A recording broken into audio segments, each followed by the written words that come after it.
Sabe, quando a gente pensa em colapsos no sistema financeiro, existe uma falsa expectativa de que o diagnóstico vai ser algo super matemático. Tipo na engenharia civil, sabe? Uhum, naquela coisa exata. Exato. Uma ponte desaba, aí os peritos vão lá, avaliam os destroços, apontam para uma rachadura num pilar de sustentação específico e cravam. Tipo, foi aqui. A tensão superou a capacidade do aço. A gente adora problemas visíveis, né? Com limites muito claros e culpados fáceis de categorizar. Isso traz uma falsa sensação de segurança pra gente, com certeza. Porque, olha, a realidade da fraude financeira em altíssimo nível se parece muito menos com um pilar rompido e muito, mas muito mais com um cupinzeiro invisível. Nossa, sim. É um cupinzeiro que vai consumindo a fundação inteira de um prédio enorme, enquanto a fachada continua lá, recém-pintada e linda. E essa metáfora da fachada impecável joga a gente direto no epicentro do que está sendo chamado de a maior fraude financeira da história do Brasil. Porque, assim, os números e os elementos parecem saídos de um roteiro de ficção. Totalmente. A gente está falando de um rombo monumental estimado em mais de 40 bilhões de reais. Títulos de investimento oferecendo rendimentos que desafiam, tipo, qualquer lógica básica de mercado. Qualquer lógica. E uma rede de influência tão vasta, mas tão vasta, que transita livremente desde o topo do poder executivo até os gabinetes do judiciário. E a fachada desse prédio atende pelo nome de Banco Master. Pois é. E a nossa missão neste mergulho profundo de hoje não é apenas listar as datas e os valores desse escândalo para quem está ouvindo a gente. A gente quer ir além. Até porque, bom, a cronologia por si só não ensina ninguém a se defender do próximo colapso. A gente precisa desmontar essa máquina para entender o mecanismo de verdade. Mecanismo. Essa é a palavra-chave. Nós vamos pegar essa montanha de investigações financeiras de hoje, auditorias e até uns estudos super interessantes sobre a psicologia do comportamento nas urnas para entender como uma ilusão de 40 bilhões passa nos testes de estresse do país, o que esse desastre todo ensina para nossa audiência sobre os pontos cegos das nossas agências reguladoras e, de forma mais profunda, sobre a nossa própria cumplicidade quando a gente decide entregar o poder na mão de quem opera essas máquinas, né? É a grande questão. E para chegar nessa lição moral lá na ponta, no comportamento do eleitor, a gente tem que começar pela engenharia da fraude. Porque, olha, a corrupção brasileira passou por uma reformulação estrutural severa nos últimos anos. Uma mutação mesmo. Sim, uma mutação. Não estamos mais falando daquele esquema super analógico de doleiros carregando malas de dinheiro vivo em porta-malas de carros. Houve uma atualização de software para um nível de complexidade simplesmente brutal. Deixa eu tentar tangibilizar essa complexidade para quem nos ouve, porque a Operação Compliance Zero, que foi quem desmontou o esquema, fala em carteiras de crédito inteiramente fictícias. E aqui eu confesso a minha perplexidade inicial, tá? Eu fico chocada. Como que um banco inventa uma carteira de crédito? Não é como falsificar um boleto na impressora de casa. Exato, não é um boleto falso. As investigações indicam que o esquema que teria sido liderado por Daniel Vorcaro e o Banco Master se infiltrou em mais de 160 prefeituras. 160? Espalhadas por 23 estados. Como é que você simula operações financeiras em 160 municípios diferentes, sem que ninguém em nenhum lugar perceba que o dinheiro simplesmente não existe? O truque todo está na pulverização e também na emissão de títulos sem lastro baseados em expectativas de recebíveis. Imagina o seguinte cenário. Finge que você é o banco, certo? Tá, sou o banco. Você não precisa inventar um cliente do zero.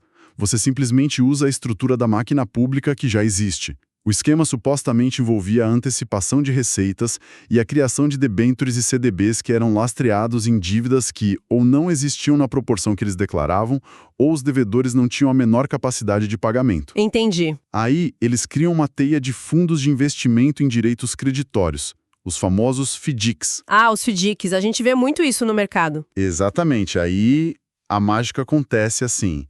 O banco repassa o tal do crédito para o fundo fundo, por sua vez, emite cotas, os investidores vão lá e compram essas cotas, achando que estão financiando algo real, super seguro. E o dinheiro real entra? O dinheiro de verdade entra, mascarando completamente o rombo inicial. No fim das contas, um esquema de pirâmide... Saque com gravata da Faria Lima. Exato. Uma pirâmide com gravata da Faria Lima e termos difíceis em inglês. O que me assusta é a capilaridade disso tudo. Porque, sabe, a Lava Jato, uns anos atrás, parecia ter destruído a espinha dorsal da corrupção sistêmica no Brasil. Mas o que a gente está vendo com esse caso Master é que o vírus não morreu de jeito nenhum. Não morreu. Ele só desenvolveu resistência ao antibiótico e ficou mais forte. E a mudança no próprio ecossistema político forçou essa mutação do vírus. Se a gente olhar para antigamente, nós vivíamos o que os analistas do INSPER, por exemplo, chamam de capitalismo de laços. Capitalismo de laços. Isso. As grandes empreiteiras faziam aquelas doações oficiais, privadas mesmo, para as campanhas eleitorais. Era uma troca bem explícita, sabe? O dinheiro ia da empresa para o partido elegia o político com aquele dinheiro e o político, quando assumia, dava a obra pública para a empresa. Tinha um rastro de papel claríssimo. Um rastro evidente. Mas aí, quando o STF proibiu o financiamento privado de campanhas, a classe política entrou em pânico total, porque a máquina eleitoral precisa de combustível para rodar, né? A solução que eles acharam foi mudar a engrenagem direto para o orçamento público através das emendas parlamentares. E os números desse salto nas emendas explicam muita, mas muita coisa. Em 2014, as emendas giravam em torno de 6 bilhões de reais. 6 bilhões. Hoje, para quem está nos ouvindo ter uma ideia da proporção, nós estamos falando de algo na casa dos 60 bilhões. É um aumento de 10 vezes. 10 vezes. E a mecânica da coisa é fascinante, de um jeito meio sombrio. Como que R$1 sai do orçamento federal e simplesmente desaparece? É uma engenharia engenhosa. Muito. Ele viaja através da chamada emenda PIX, por exemplo. O dinheiro cai direto na conta da prefeitura, sem vinculação nenhuma a um projeto específico. Não precisa de edital, de nada. Cai livre. Cai livre. Aí o prefeito pega esse recurso, contrata, digamos, uma ONG de fachada para oferecer cursos de capacitação no município, cursos que nunca acontecem na prática, e essa ONG distribui o dinheiro de volta para os operadores políticos lá na ponta. Quando você injeta 60 bilhões de reais num ralo desses, a rastreabilidade vira pó. Vira pó. E a descentralização é justamente a nova camuflagem do esquema. E com essa nova arquitetura de poder, baseada nesse orçamento capturado, surge a necessidade de blindagem, né? Aqui a gente entra no que os pesquisadores como Sérgio Lazzarini estão definindo como capitalismo de algemas. Capitalismo de algemas? Explica isso. É o seguinte, o judiciário deixou de ser apenas a arena onde os conflitos da sociedade são resolvidos e passou a atuar como uma peça central no próprio tabuleiro político, servindo como uma espécie de seguro de vida institucional contra investigações. E observando o mapeamento da rede de contatos do Banco Master, fica muito, mas muito claro como essa infraestrutura de proteção é completamente suprapartidária. Não tem lado, sabe? A documentação e as reportagens cruzam todas as fronteiras ideológicas possíveis. Todas elas. De um lado, reportando aqui os fatos neutros contidos nas investigações, você tem o controlador do banco, o Daniel Vorcaro, conseguindo agendas com o presidente Lula lá no Palácio do Planalto, agendas fora da agenda oficial, momentos antes do cenário de liquidação da instituição ganhar tração. É um timing curioso. Bem curioso.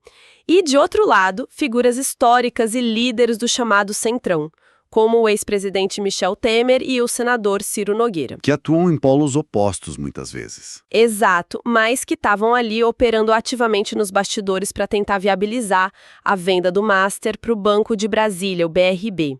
E não para por aí. Os fios sobem, né? Sobem muito. Até a cúpula do judiciário.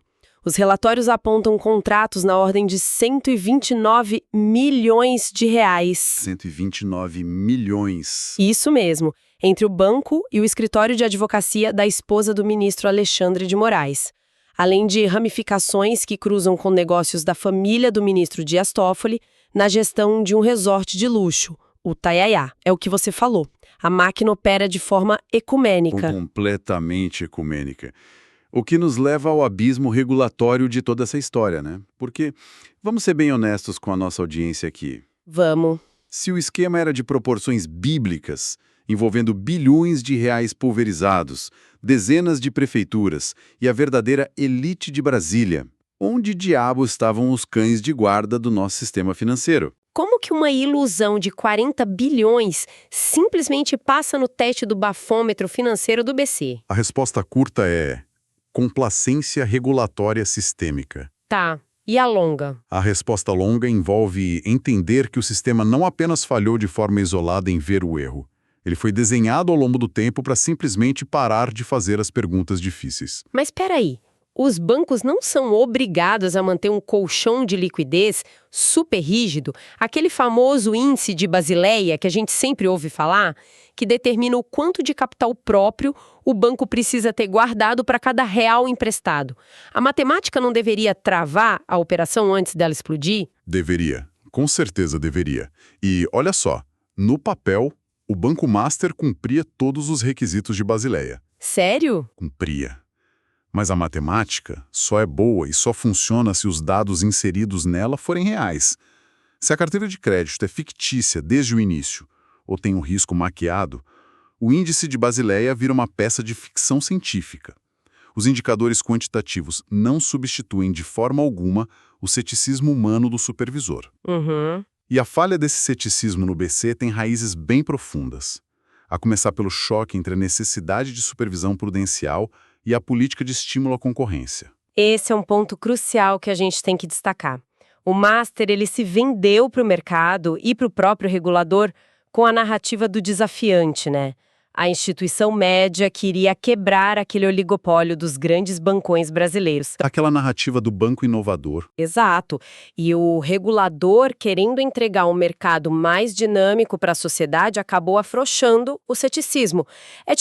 É o equivalente a um engenheiro da prefeitura autorizar a remoção de um monte de vigas de sustentação de um arranha-céu só porque o mercado imobiliário está preferindo apartamentos com conceito aberto. É uma ótima analogia. Você melhora a estética, fica lindo, mas você compromete totalmente a estrutura. Uma hora cai. Cai. E o que agrava isso brutalmente é o esvaziamento silencioso da máquina do Estado. Para nossa audiência ter uma noção, o Banco Central passou 10 anos sem realizar um único concurso público de reposição de servidores. 10 anos é muita coisa em termos de tecnologia e mercado financeiro. É uma eternidade. Você não treina um auditor financeiro capaz de desmontar uma fraude superestruturada de derivativos em 6 meses. Existe um apagão técnico de pessoal acontecendo. E o mercado preenche esse vácuo, né? Com certeza. O mercado financeiro é incrivelmente rápido e agressivo. Quando o regulador perde capacidade de fogo e a tecnologia de monitoramento fica defasada, o mercado preenche esse espaço assumindo riscos absurdos. Sabe aquela discussão política sobre a PEC da independência financeira do Banco Central? Sim. Muita gente acha que é só briga de economista. Pois é, não é uma pauta abstrata. É sobre o BC ter dinheiro próprio para comprar o software de ponta e contratar a pessoa qualificada que vai impedir que o seu depósito lá no banco vire fumaça do dia para a noite. E tem um fator humano nessa complacência toda que, eu vou te falar, me deixou absolutamente chocada quando eu estava analisando os relatórios para nossa investigação de hoje, que é o risco pessoal dos supervisores. Ah, responsabilização na física. Isso. Diretores e técnicos do Banco Central respondem na física, ou seja, eles respondem com o próprio patrimônio pessoal. É um absurdo. Imagina o cenário para quem está ouvindo. Você é um servidor de carreira do BC. Você descobre uma inconsistência financeira super grave e precisa assinar uma ordem de intervenção num banco que gira dezenas de bilhões de reais.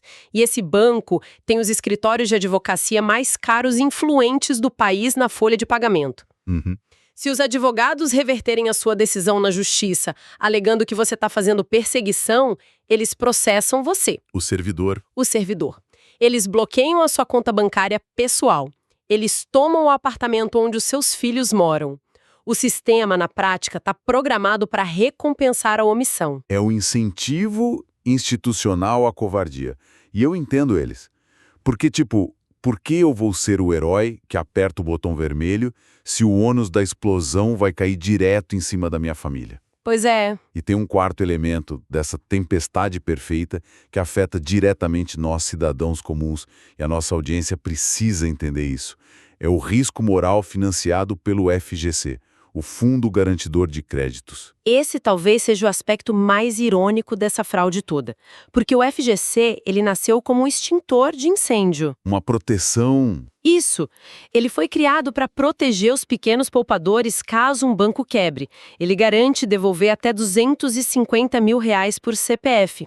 Mas a mera existência desse extintor de incêndio fez com que os investidores começassem a brincar com lança-chamas dentro da própria casa. Perfeito. O investidor hoje, ele olha para a plataforma da corretora dele lá no celular. Ele vê o Banco Master oferecendo CDBs pagando rendimentos que estão completamente descolados da realidade. Tipo 130% do CDI. Uma loucura. Enquanto os bancos sólidos grandes estão pagando lá seus 100%. Qualquer pessoa com uma educação financeira básica sabe que prêmio muito alto significa risco altíssimo de calote. É a regra número 1. Não existe almoço grátis. Não existe, mas o raciocínio do investidor passou a ser o seguinte: se o banco quebrar, o FGC me paga. O risco é do sistema, não é meu.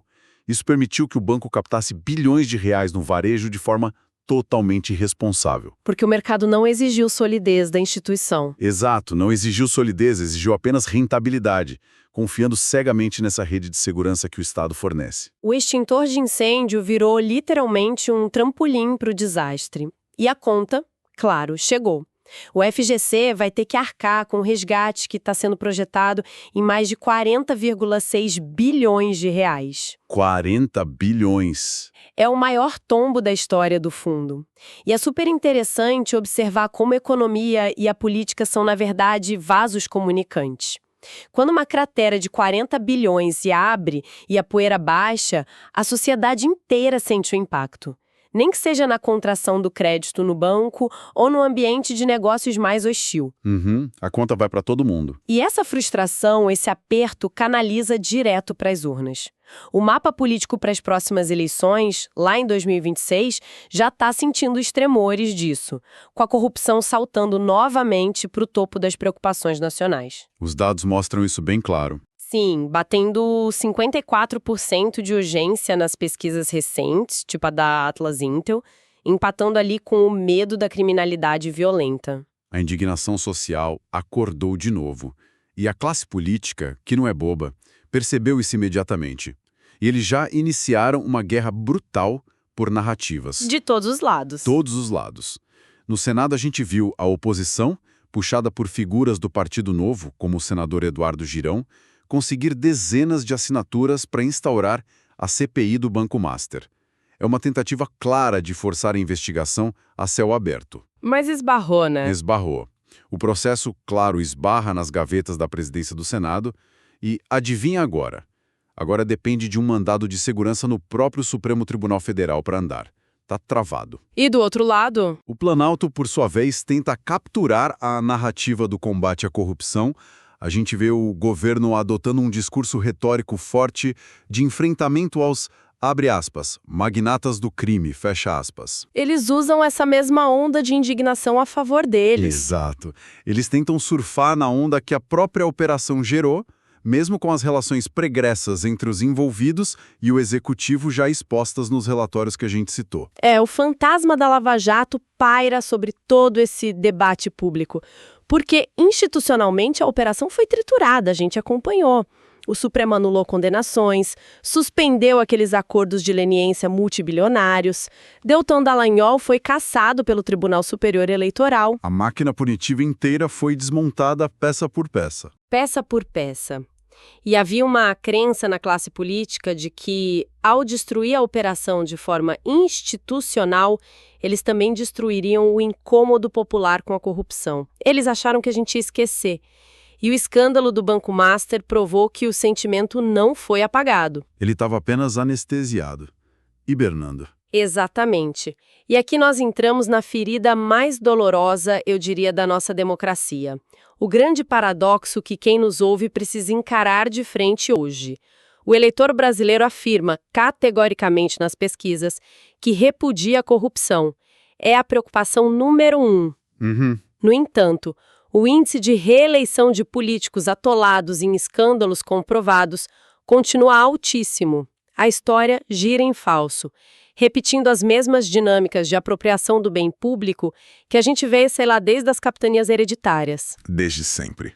pergunta que os sociólogos e economistas tentam responder é: por que nós, de forma consciente, devolvemos a chave do cofre para quem acabou de saquear esse mesmo cofre? Essa é a pergunta de $1 milhão.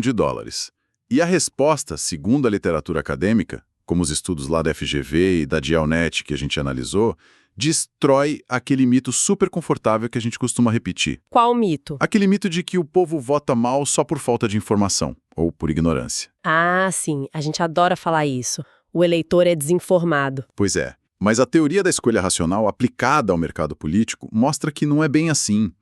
Mostra que o voto é um cálculo extremamente frio.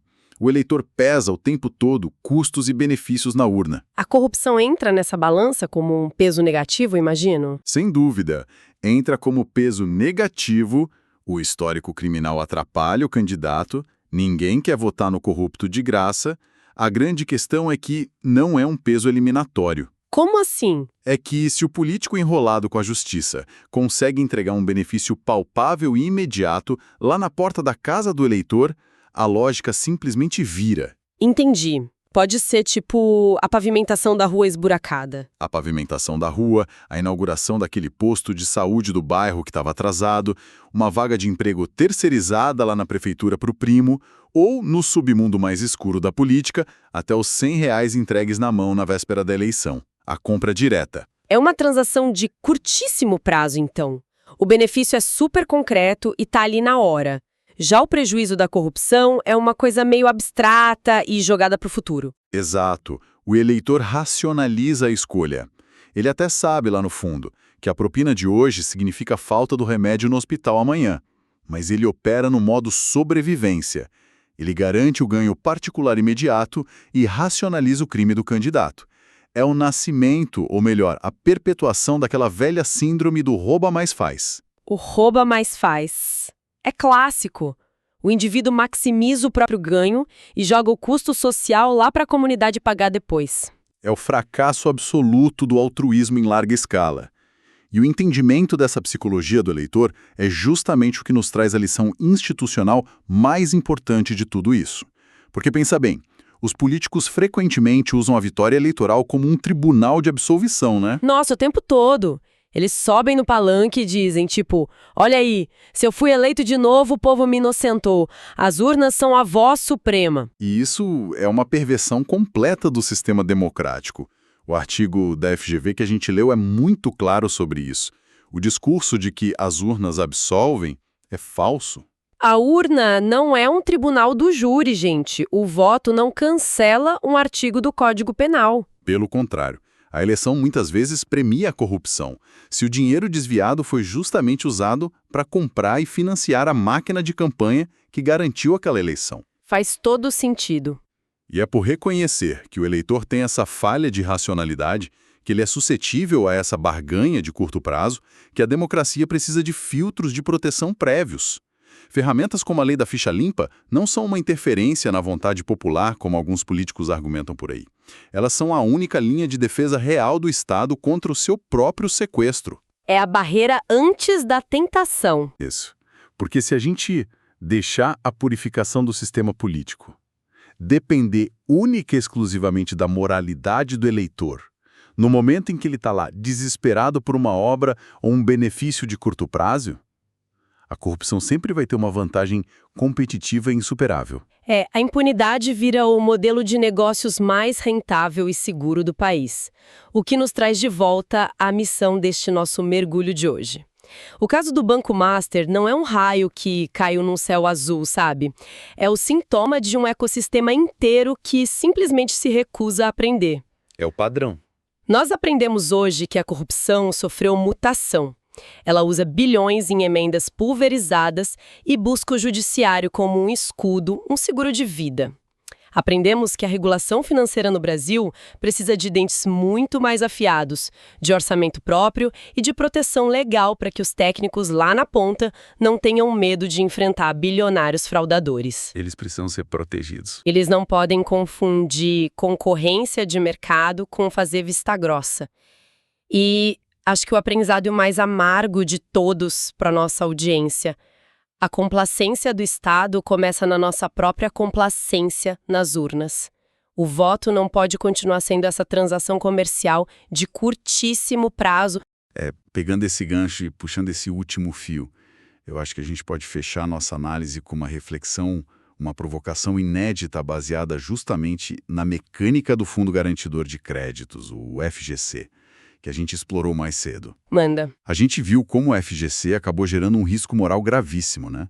O investidor financiou a fraude lá do Banco Master porque ele sabia que, no fundo, se o banco quebrasse, o Estado ia cobrir o prejuízo de qualquer jeito. O risco não era dele. É a rede de segurança que convida a pessoa ao salto suicida. Exato. Então, a minha provocação é a seguinte.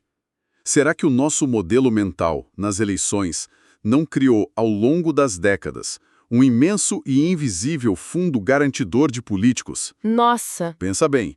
Quando a gente aceita passivamente a barganha do rouba mais faz, nós estamos assumindo, lá no fundo, que o Brasil é grande o suficiente, rico o suficiente para absorver o rombo de bilhões em desvios e fraudes institucionais. Desde que a gente ganhe alguma coisinha. Desde que o asfalto da nossa rua seja entregue no prazo, desde que o nosso pequeno benefício esteja lhe garantido, nós, eleitores, terceirizamos o risco moral da nossa democracia, apostando no limite do cheque especial da República. E a grande pergunta que os 40 bilhões do Banco Master estão gritando na nossa cara hoje é: até quando haverá saldo para cobrir essa conta? O que acontece no dia em que o país não aguentar mais o resgate? Uau! Essa é a conta que nenhum de nós quer pagar, mas que na prática já está sendo cobrada, né? Ela já chegou. E eu deixo essa provocação forte para que cada pessoa que nos escuta hoje repense a engenharia de suas próprias decisões, tanto aquelas financeiras no aplicativo do banco, quanto as eleitorais lá na urna. A ignorância parou de ser uma desculpa válida para a gente há muito tempo. Muito obrigada a todos que nos acompanharam em mais esta investigação profunda. Até o nosso próximo mergulho.